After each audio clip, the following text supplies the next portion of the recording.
के Roberto आणि Shirley ह्यांनी ISS वरची आपापली कामे पूर्ण केली होती. अवकाश स्थानकात आधीच 3 अवकाशयात्री निवासी होते. त्यांनी के आणि कंपनीचे स्वागत केले, त्यांच्या कामात मार्गदर्शन केले, गरज होती तेव्हा मदतीचा हात दिला. ISS वर असताना रॉबर्टोला प्रिया आणि कौमुदीशी बोलायची संधी मिळाली. बाबा कसे आहात? काय करता आहात? आमची आठवण येते आहे का? वरून पृथ्वी कशी दिसते आहे? रॉबर्टोने खिडकीतून बाहेर डोकावले. स्पेस स्टेशनवर खाली आणि वर ह्या कल्पना निरर्थक असतात. आपले डोके जिकडे असते ती दिशा म्हणजे वर आणि पाय जिकडे असतात ती दिशा म्हणजे खाली. सर्वजण हवेत तरंगत असल्याने प्रत्येक अवकाशयात्रीचे खाली वर निरनिराळे. खाली पृथ्वी तरंगत होती. त्या निळ्या गोलाकार प्रिया आणि कौमुदी त्याची वाट पाहत होती. एवढा एकच विचार त्यांच्या मनात होता. प्रिया, तू मला दिसते आहेस. गुलाबी फ्रॉक तुला अगदी गोड दिसत आहे. कौमुदी हसायला लागली. तुम्ही अगदी चंद्रावर गेलात तरी काडी मात्र बदलणार नाही. शब्द अगदी तुटक थांबून थांबून येत होते. फोन बंद झाला.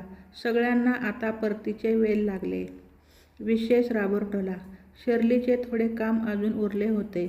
अखेर परतीचा प्रवास सुरू झाला. तेव्हा यान पृथ्वीभोवती फिरत असते तेव्हा त्याचा वेग 28,350 किलोमीटर/अवर असतो. हा वेग हळूहळू म्हणजे 325 किलोमीटर/अवर प्रमाणे कमी केला जातो. यान जेव्हा पृथ्वीच्या ॲटमॉस्फिअर मध्ये प्रवेश करते तेव्हा यानाचा आणि हवेच्या संघर्षाने यानाच्या बाहेरच्या बाजूचे तापमान प्रचंड वाढते. के परतीच्या प्रवासाचे सर्व टप्पे कौशल्याने हाताळत होता. यावेळी रॉबर्टो आणि शर्लीला काही काम नव्हते. परतताना यानाने काही भाग अलग होतात त्यावेळी झटके बसतात, पण रॉबर्टोचे त्यांच्याकडे अजिबात लक्ष नव्हते. प्रिया आणि कौमुदीच्या विचारात तो मग्न होता. अखेर पृथ्वीपासून 11 किलोमीटरवर हवाई छत्री उघडली आणि यान सुखरूप पृथ्वीवर उतरले. तिघांनी यानातून बाहेर उड्या मारल्या, वाकून पृथ्वीचे चुंबन घेतले, यात्रेची यशस्वी सांगता केली, म्हणून देवाचे आभार मानले. नंतर तिघे एकत्र तिहेरी आलिंगनबद्ध झाले. आवेग असेपर्यंत जमिनीवरील रेस्क्यू क्रूने त्यांना वेळ दिला. स्पेसपोर्टवर राष्ट्राध्यक्ष सपत्नीक यांचे स्वागत करायला हजर होते. त्याव्यतिरिक्त अनेक उच्च अधिकारीही हजेरी लावून होते. रॉबर्टोला लांबूनच कौमुदी आणि प्रिया दिसत होते. त्यांना केव्हा एकदा भेटेन असे झाले होते. अखेर गळाभेटीचा तो क्षण आला.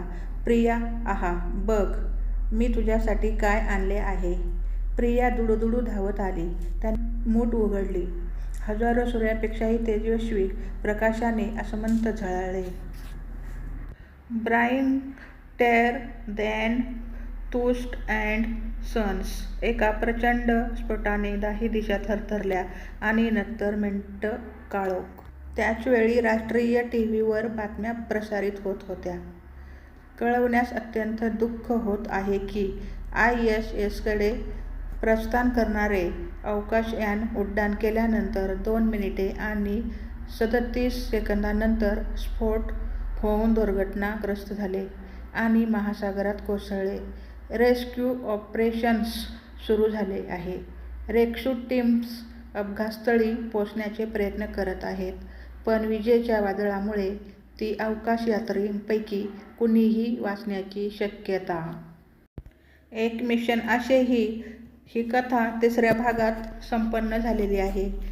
तर ही कथा कशी वाटली कमेंट करून नक्की सांगा. आवडली असेल तर एक लाईक आणि सबस्क्राईब जरूर करा. व्हिडिओ शेवटपर्यंत पाहिल्याबद्दल धन्यवाद.